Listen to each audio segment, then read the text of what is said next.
It's the Locked On Podcast Network, your team every day. All the sports news you need every day in under 20 minutes. Follow Locked On today on the Odyssey app or wherever you get your podcasts. In today's show, I'm going to be talking Indiana Pacers and their season with the host of the Locked On Pacers podcast, Tony East, Michael Bolton. Thanks, Josh. It's Michael Bolton here, and it's time for another episode of the Locked On Fantasy Basketball Podcast. Let's get to it. Let's get to it, indeed.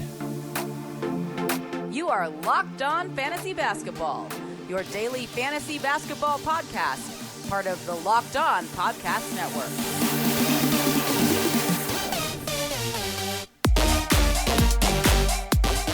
Hello and welcome to the Locked On Fantasy Basketball podcast brought to you by Basketball Monster. My name is Josh Lloyd and I am the lead fantasy analyst at basketballmonster.com and at Yahoo Sports Australia. And you can find me on Twitter, as always, at redrock_bball and on Instagram at Locked On Fantasy Basketball. If you are here watching on YouTube, the show looks a little bit different. So, get some different graphic packages. It's not a huge change, but just making it look more like some of the other shows on the Locked On Podcast Network on YouTube. So you just see some slight differences. Let me know what you think. Helps the search algorithm. Drop it in the comments below. Do you like the new graphics? Do you like the new intro video? It's not a huge difference, but you'll see it as the show goes on. Maybe it's just a slight bit more polished from my rudimentary Photoshop skills. But we're going to be talking Indiana Pacers today, the season preview with Tony East. We're going to do the fantasy preview for them.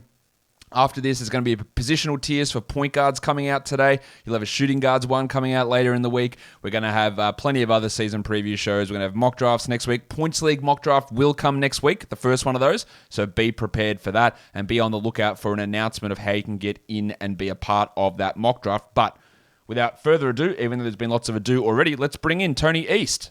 All right, so let's bring him in now. The host of the Locked On Pacers podcast, Tony East. He was here with me, and the screen's now disappeared. Tony, where are you? Let's bring him back. Hey, there you go. Yeah, there you're back.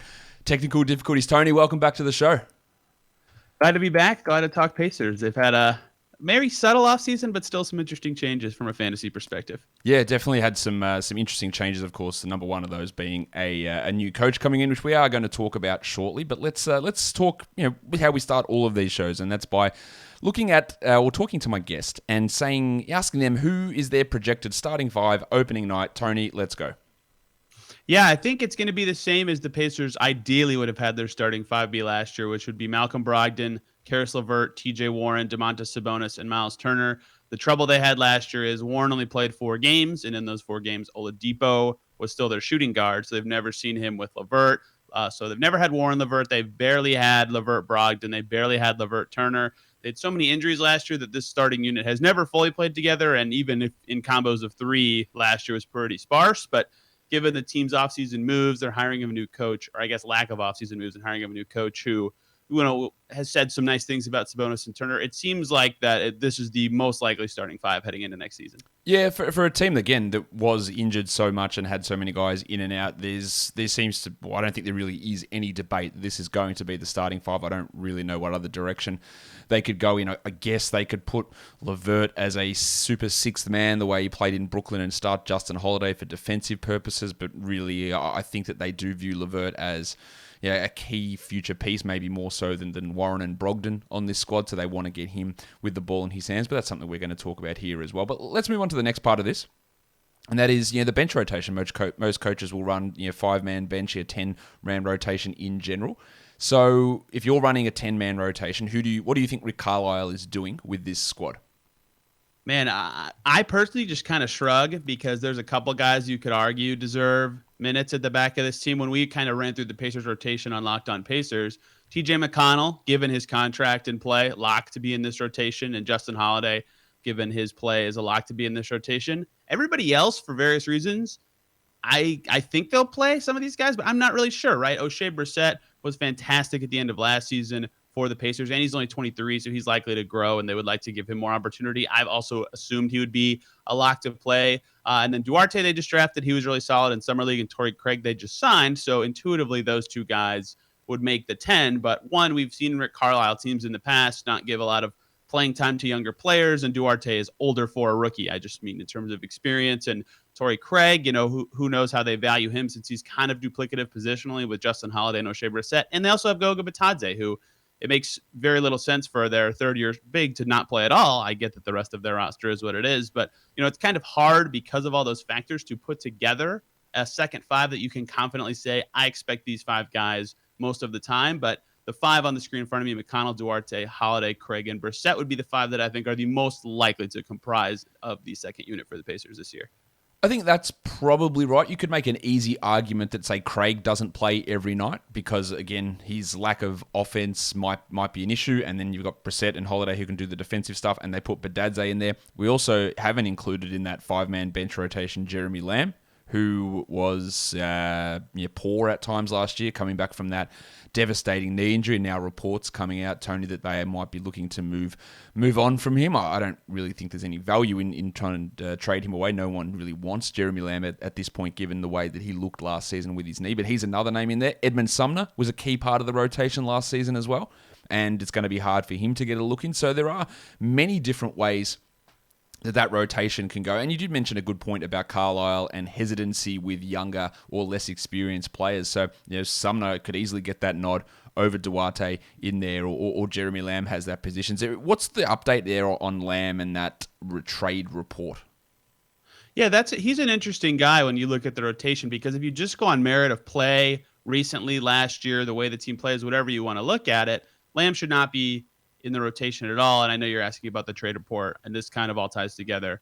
But, Jay Michael of the Indy Star reports, and some of this is also just makes sense. Like, he's getting paid $10.5 million to be their 12th best player. Like, of course, you're going to try to move that guy. But, he also kind of included in his report that they would like to rehab his value to some extent. So it's possible rotationally that at the start of the season, you see them try to sneak some Jeremy Lamb minutes into this team to try to build up his value a little bit more, because last year he was quite bad, as you mentioned. He shot well from the floor, but that's about it. His defense was absolutely atrocious, was the worst passer, and self-creator than in years past. So if he can't get back to the level he was pre-injury, he should not play for this team. But they would like to get his value up to the point that they can trade him. And it's going to be hard. They're mostly doing it as a salary dump deal anyway, not a pure salary dump, but trading him for less money. So it's kind of a finicky situation, given that they have a lot of depth, but they'd also like to play him to up his value. So it's going to be interesting to see where he fits into both the rotation and a trade scenario this season. I guess the risk of playing him to rehab his value, so to speak, as he goes out there and looks as shit as he did last year, and then there's no value, and people go, well, he's actually officially done now, and he can't play, and we are full 2 years removed from that devastating knee injury, and he's traveling along the Rodney Hood pathway, where we saw Rodney really, really struggle last season in Toronto. We'll see if Hood can get any of that value back in Milwaukee this year. But there is that risk of putting him out there and just getting absolutely nothing back, because we just see that he can't play. So that is going to be interesting to watch. He's not going to have much of a fantasy impact, I would suggest. But Tony, before we get onto that, Jeremy Lamb's probably sweating about where his next destination is going to be, but I could recommend him Sweat Block, because it is one of the strongest clinical antiperspirants that you can get. Doctor created and doctor recommended.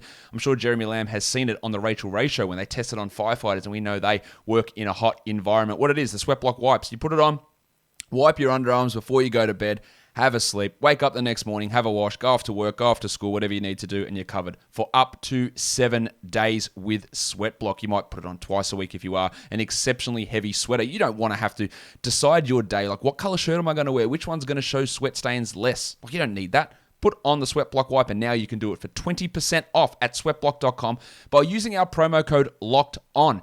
It's also available at Amazon. It's also available at CVS, but if you can save 20%, why wouldn't you do it? Sweatblock.com, use the promo code LOCKEDON and save that 20%. Also, does this sound familiar? Maybe it sounds familiar to you, Tony, but if you've got one device that lets you catch the game live, another lets you stream your favorite shows, and you watch your sports highlights on your phone, and then you get your login off your mate to get the other good stuff.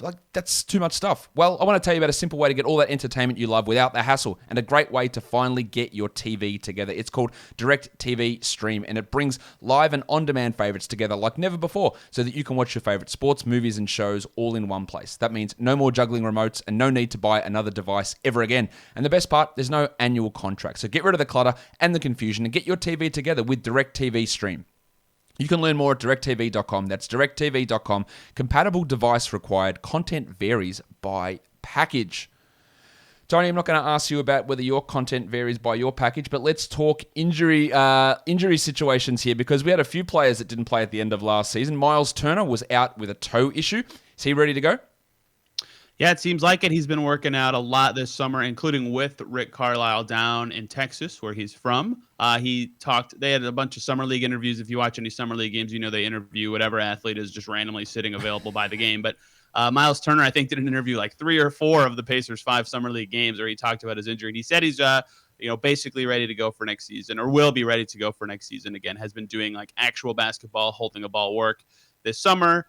So yeah, it seems like he's trending in the right direction to be ready for opening night. Any yoga videos from Miles Turner this offseason? No yoga videos, which I want to see, because he did an article or a piece a couple seasons ago about how he does yoga with wasps, and I really want to see that because it sounds extremely frightening. Okay, well, the wasp over here, Miles Turner. Now, in terms of Turner, there's always frustration with him from a fantasy perspective, an NBA perspective, from both sides. Oh, he doesn't do enough of this, or why doesn't he play more? Like, he played like 29 minutes a game last year. He blocked an absolute shit ton of shots. Is there any indication for how Carlisle may view him? Is he still going to be played in that like semi-starter 29-minute role? Will they bump that up? Will they give him more of a green light to shoot the way that Carlisle did with Porzingis? Was like, if you got the shot out there, like, just fire away. Like, is that more of an indication, or is he still going to be trapped in this 29-minute role where he sort of plays well and then there's frustrations with what he does? Like, I'm still waiting for it all to come together, and I feel like he's always been hampered by something. Yeah, the usage probably is what it is if they're going to run out the same team next year. I don't see Carlisle coming in and just saying, I value what you can do with the ball a lot more than other coaches have, because he hasn't frankly shown that he deserves a way bigger role. So I don't think the usage will fluctuate too much from prior seasons. Sabonis requires the ball to do a lot of what he's good at, as does Warren, as does LeVert, Brogdon a little bit as well. So I don't think his usage can go up a ton, but we have heard Carlisle in his introductory presser and at various times talk about the 2-center pairing. That's what everybody always wants to know about with this team. And he kind of talked about using Turner more as a lob threat, which is not something he has been at all for the Pacers. Like, every time he sets a screen for the last 2 seasons, he runs behind the 3-point line, which is fine. He's a good shooter for his position. But if you can add in some variability where maybe he's diving and dunking, or maybe he's in the post where he showed some refined fadeaways in the last couple seasons, maybe that could be a way that he's more effective on offense, or more varied and unpredictable. And that could make him a little more effective on that end. I think Bjorkgren gave him more of a green light than other coaches have. So perhaps it's possible that carries into the Carlisle end as well. And, he was more confident under Bjorkgren on offense for sure. But it's hard to say exactly how Carlisle envisions using the 2 bigs beyond the thing he said about using Turner more as a lob threat than he's been used in the past. What about TJ Warren, who said only played those 4 games? I don't think he hit a single 3 in any of those games either. So he wasn't playing particularly well. Then he had that foot stress reaction. He's had injury problems in the past. We're assuming that he's ready to go for opening night. Yeah, he tweeted that he said, I played basketball today. It was fun, or something like that. And he was a part of Malcolm Brogdon put this together. The Pacers had a bunch of their starters go out to California, or a bunch of their team, not their starters, go out to California to play some scrimmages together. TJ Warren was a part of that. So he has played organized 5-on-5 basketball with other Pacers. Turner was there as well, but I don't think there's any documented video of him playing in those like there is with Warren. But Warren was playing basketball there. So I'm imagining if he's doing that and he's tweeting about playing, that he will also be ready to go by opening night. A lot of people's last memories of TJ Warren is bubble TJ Warren, dropping 50 points. Now, I think people who remember that, they also don't remember that he struggled after some of those games. There was a few games where he wasn't quite on, and then at the start of last season, he wasn't quite on. Is there any worry about how the fit is here now that LeVert is there and a new coach with TJ? I'm somewhat skeptical of that. Well, not somewhat. I know he's not going to replicate what he did in that little 4-game stretch in the bubble. But is there any sort of worry? Is he a part of this future? Is he seen as a long-term piece? Like, where are the Pacers viewing him? I think because he became a good defender in Indiana, which is still not super well known, but he was a pretty good on-ball defender for this team. The healthy season he had here, he's still viewed as a key piece, but it will be interesting to see how he fits in this coming year with LeVert in the fold. When Oladipo was playing, right? Oladipo had the ball quite a bit when he was playing alongside Brogdon and Warren. And Warren still got a bunch of touches and was able to get his shots. And because he became a good 3-point shooter his last season in Phoenix, which carried over to Indiana as well, he could be used kind of off ball and on ball. So I think he'll still get enough touches to be effective and can be an offensive piece that they really value. And they really like having a wing who can play defense and score. So I think he's still a part of this team's plans, and they would like to have him. He mentioned that he likes Indiana a lot in his exit interview at the end of last season. So, it might end up being a money thing because this team is pretty far over the cap, but, Jeremy Lamb's coming off the books at the end of next season. The money could be there. If there's mutual interest, I'd imagine they would like to have him back, just given what he gives to this team. The last one is the Dart Goga Badadze, who we hoped would see somewhat in Summer League and then had a back problem. Seems like he always has. I don't think he's played Summer League at all, has he, across his 3 seasons? No, he was hurt his first year. Then there was a COVID, no summer league. And this year, actually, I think he was trending to play. And then he had a family member pass away. So he went to Europe instead of playing in summer league. So the injury, actually, I don't think was the reason he didn't play any of the games. That's good to know. But as we talked about earlier, we don't even know where Goga's going to fit in this rotation. And they also drafted Isaiah Jackson as a fourth center. So something's going to have to give with Sabonis, Turner, Badadze, or Jackson at some point. Who would be the most likely to be dealt there? Obviously, it depends on return. Like if they traded Miles Turner, they'd be getting a bigger package back. If they traded Goga or something smaller, like who do you see is most likely to be, say, off this team by the end of the year?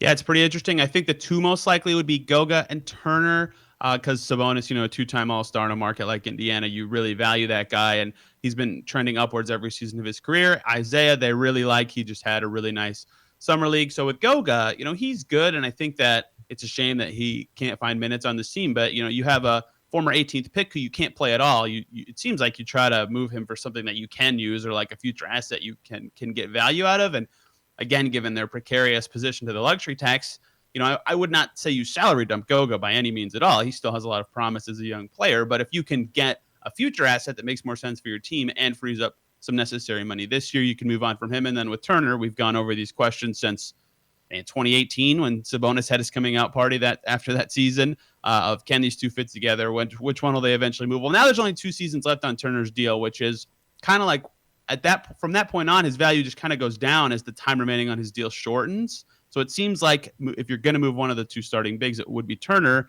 and his value is about to start going down. So unless Carlisle can really figure something out, it makes sense to move him sooner during the season. So I'd say Goga and Turner both have pretty good cases to be moved at some point during the season. Now, Tony, what's your favorite flavor of Built Bar? Peanut butter brownie is delicious, is my favorite for sure. No, it's a definite no from me for peanut butter, but people know my thoughts on that, but that's fine. Because if you like peanut butter and I like cookies and cream, we can get ourselves a separate box of those flavors, Tony. We don't have to fight over those because there's just so many different options of Built Bar. And not only are these bars delicious, but they're also good for you. 17 to 18 grams of protein, 130 to 180 calories, 4 to 5 grams of sugar, and 4 to 5 grams of net carbs. And they're always bringing out limited edition flavors. When you see them release one of those flavors, you got to get on it as well. I think at the moment, white chocolate raspberry cheesecake is one that's out there. There's been churro and coconut chunk puffs and whatever. There's lots of different flavors. Go grab them. But before you go grab them, make sure you're using our promo code because it's LOCKED15 and you save 15% off. LOCKED15 at built.com, and you save 15% off a box or boxes of Built Bars, the best tasting protein bar ever. So use our promo code LOCK15. Built Bar is the best tasting protein bar ever. Football is ready to go. This season, college football has begun. The NFL is ready, and their preseason is over. And if you're looking to place bets on football, BetOnline is the place that you need to do it. Get all the updated odds, props, and contests, including online's biggest $500,000 NFL mega contest and the world's largest $200,000 NFL Survivor contest, open now at BetOnline. Be sure also to take advantage of their opening day super promo. Make a bet on the Thursday, September 9th season opener between the Super Bowl champion Tampa Bay Buccaneers and the Dallas Cowboys. And if you lose, you get your bet refunded up to $25 for new customers who sign up using the promo code NFL100. BetOnline is the fastest and easiest way to bet on all of your favorite sports, from football, basketball, boxing, or even your favorite Vegas casino games. Don't wait. Get in on the action and check out everything they've got for the 2021 season. BetOnline are your online sportsbook experts. All right, Tony, let's go on to the next thing we're going to talk about here. And let's talk about Rick Carlisle, because he is in as a new coach for the Pacers, replacing Nate Bjorkgren. One of the things that Carlisle was famous for, I guess, in Dallas is basically not running any transition at all. So we'll see if that slows down any of the pace that Indiana plays at. But what are you expecting to be a major change stylistically with this team in terms of where the shot profile is, the pace of the game, defensive responsibilities? What major thing can Carlisle bring that changes this team?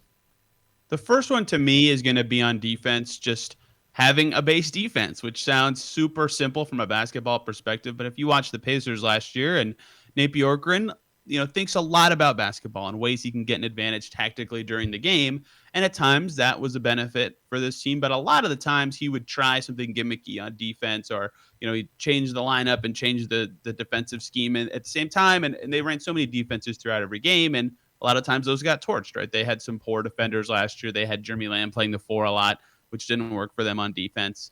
I think someone coming in, and that someone is Rick Carlisle, and just establishing a base defensive scheme that they would run 80 to 90, even 80% of the time would be way more than last year, but 90% of the time would just make things simpler, would make guys know where they're supposed to be and know what they would have to do, can improve this team a lot. They were like 6th in defense with an almost identical roster 2 seasons ago because Nate McMillan, he's an excellent defensive coach, but he had a base defense and got these guys to play it. If Rick Carlisle can do that, I think that will help the Pacers a ton. And offensively, you're right, not a lot of play calling, a lot of simpler actions, read and react, and really get into something when you get up the floor without the transition, which is, they were number 1 in pace for, I think, all of April and May last year to close the regular season. So I think that will be their biggest offensive style change, is not running it up and walking it up a little bit more, and, using that they have a lot of ball handlers who can make decisions to, read and react and get shots for their teammates. They have a lot of good creators, maybe not quite the shooters to give them the necessary space, but enough creators to make that Dallas style work, at least to some degree. Okay, so that question, or that answer to that question, brings me to this thing. We talk about your defensive scheme, and one thing we saw last season was Miles Turner block numbers go through the roof, and that really elevated him in fantasy. And people who've listened to my show plenty of times have heard me talk about the variability in block numbers, and you can go from a guy that averages 3.7 blocks or whatever he averaged, or something crazy like that. Let's say it was 3.7. I don't have it off the top of my head, and he goes down to 3, which is still an excellent number, but it is still a gigantic reduction in his overall fantasy value by dropping that far down. Now, because they were running this weird defense, we saw Turner's block numbers really, really spike back up. Is there a chance with a more structured situation that he isn't having to come in there and clean up everybody's messes the way he did last year, and those block numbers come back down to being still really, really good, but not at that astronomical level? Yeah, over 3 per game is just ridiculous, and I don't expect that you would see enough of this, chasing guys 30 feet from the basket and going over screens on Ben Simmons stuff they did last year that made no sense. I don't think you'd see that kind of stuff to the point that Turner can get to 3.4 again. But yeah, he still led the league 2 seasons ago, I think, per game at 2.7. He's still really good, So you're right, still a big drop for sure, especially from a fantasy perspective. But no, I don't think that they'll run a defensive scheme that allows him to get over 3, or puts him in the position where he can even get 3.4 blocks per game again. That is something massive for everyone who's playing fantasy to remember as well, that he can still lead the league in blocks and still be significantly worse than he was last season in that category. So just be aware of that. And the last question, we've got 4 high usage guys in this starting lineup. I say high usage. Brogdon's probably medium usage, but you've got Karis LeVert, who's pretty high usage. Domantas Sabonis is pretty high usage. TJ Warren is at least a 20-plus sort of guy. Brogdon's in that area as well. So how are we fitting this in? Basically Sabonis was running nearly everything, in terms of distributing and scoring, and then LeVert was doing his thing. But 3 of those guys are really strong passers as well. So is there a concern that may not fit exactly right with those so many guys who want the ball, need the ball in their hands in that starting lineup? Who is the guy that's most likely out of that foursome? I'm not going to include Turner in that group. Who's likely to take a step back? It's hard to say. The evidence we've had, like I mentioned, Oladipo, Warren, Brogdon playing together a little bit in that bubble setting with Warren 2 seasons ago, but they didn't have Sabonis at that time. And then earlier in that season, they didn't have Brogdon. He was hurt, so they just had a different trio of guys. And then this season, at the beginning of the year, they had all of them, but Oladipo's recovering, Warren's recovering, right? There's always been a reason where someone falls in the hierarchy. This will be the first time at the beginning of the season we really figure out what's the alpha, what's the actual ranking of those guys. And, I think that you could make a case for either Brogdon or Warren to be the guy who suffers the most. Sabonis is going to have the ball all the time, right? His screening, his passing at his position always gives guys an advantage. He's excellent at it. He's one of the best shot creating bigs for others in the league, maybe second behind Jokic, whatever. You can argue a bunch of guys there. And then LeVert proved at the end of last year that he can probably be their second best passer in that starting 5 and a good creator coming around Sabonis screens and just setting stuff up. So I think Warren, who's good self-creator for sure, but not as good at creating for others, could lose touches as a result of, mostly being for himself. And then Brogdon's interesting because I think he's a good point guard. He averages he's pretty good at setting up his teammates, I think. But we've also seen in Milwaukee and even at times with the Pacers that he's still very good off ball, right? So I think that if Carlisle determines that, he could be well suited to go back to that role. Maybe not back, but, have a reduced role and play off ball a little bit more, which is part of the appeal of putting him next to Caris LeVert anyway. Then perhaps he could be one of the guys who loses touches. So I think that Brogdon's probably the most likely to me to lose some touches. That there was reporting last year around the trade deadline that they would view Caris as a point guard. I don't know that they do or do not in that with Carlisle in the fold, but I think Brogdon would be the most likely and Warren would be the second most likely to lose some touches in that hierarchy. Yeah, I do agree with that. And I think that with Carlisle's success at running a bigger point guard, Luka Doncic, Caris LeVert, of course, is not Luka Doncic, but having that larger size who traditionally would be considered a wing as a point guard with ball handling ability, then you could see that sort of transitioning across and Brogdon being more of an off-ball spot-up type guy where he was like a 40+% three-point shooter in those seasons in Milwaukee, but on like 17 or 18% usage instead of the 20+ that he's been in Indiana. Tony, I've kept you long enough. That'll do it for us today. And if you want to hear more about the Pacers, of course, Tony will have it covered for you all over on the Locked On Pacers podcast. Tony, thank you for coming on with me. Josh, of course, thanks for having me. That will do it for today's show. Don't forget, follow this podcast, Apple Podcasts, Google Podcasts, Stitcher, Spotify, and on the Odyssey app. On YouTube, we're here. Give it a thumbs up. Hey, again, let me know. What did you think of the changed graphics packages? You'll see more of it as we go forward. Leave your comments, thumbs up, notification bell, all of that great stuff. Guys, we are done here. Thank you so much for listening, everyone. See ya.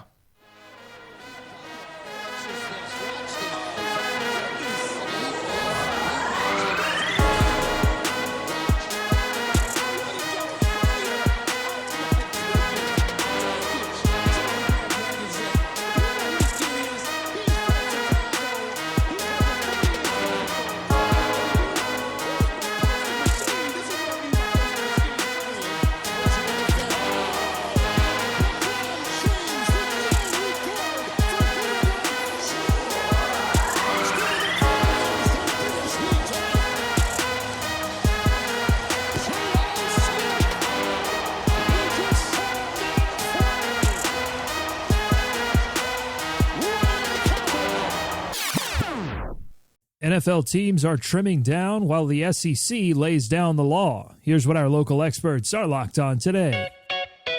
Lots of cuts around the NFL today, including Patriots quarterback and former MVP Cam Newton. Make sure you find your favorite Locked On NFL team podcast today and follow them on Twitter for the latest roster updates. COVID-related absences continue to hamper NFL teams' preseason preparations. The Indianapolis Colts are missing quarterback Carson Wentz, Pro Bowl center Ryan Kelly, and receiver Zach Pascal, who all landed on the reserve COVID-19 list. Our local expert in Indy, Evan Sidery, tells you who will step up in their place today on Locked On Colts. And in college football, the SEC has instituted a forfeiture policy for teams that can't play because of COVID-19. Who will it impact most? The answer is on the Locked On Today podcast. All the sports news you need in under 20 minutes. Follow Locked On Today, wherever you get your podcast. Local experts on the biggest stories. It's the Locked On Podcast Network, your team every day.